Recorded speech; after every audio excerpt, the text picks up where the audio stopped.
जुल्फ रेशम है, होठ अक्षरा सिंह को पसंद आया पवन सिंह का गाना तेरी लाल चुनरिया। इशारों इशारों में ही पवन सिंह को प्यार भरा संदेश दे दी अक्षरा सिंह। इस पूरे वीडियो को देखने के बाद आप सबको इतना अनुमान लग जाएगा कि आज भी पवन सिंह से उतना ही प्यार करती है अक्षरा सिंह।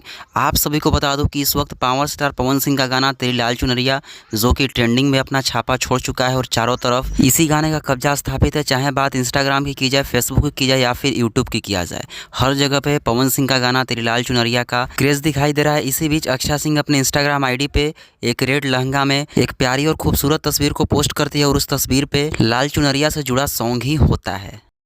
नी तेरी लाल चुनरिया। यहाँ पे पवन सिंह का गाना तेरी लाल चुनरिया तो नहीं, लेकिन लाल चुनरिया सॉन्ग ही अक्षरा सिंह की इस पोस्ट पे होता है।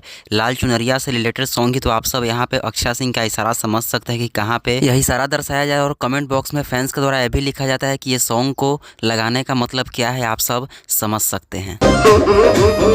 वैसे भी अक्षरा सिंह आजकल के इंटरव्यू में भी पवन सिंह को भोजपुरी इंडस्ट्री का सबसे बड़ा सिंगर मानती हैं और आगे बोलती हैं कि इनका क्रेज़ भोजपुरी में बहुत ही ज़्यादा है। बहुत अच्छे कलाकार हैं, बहुत अच्छे सिंगर भी हैं। लोग उन्हें बहुत पसंद करते हैं, इसमें कहीं से कोई दो राय नहीं है और ना कभी रहेगा।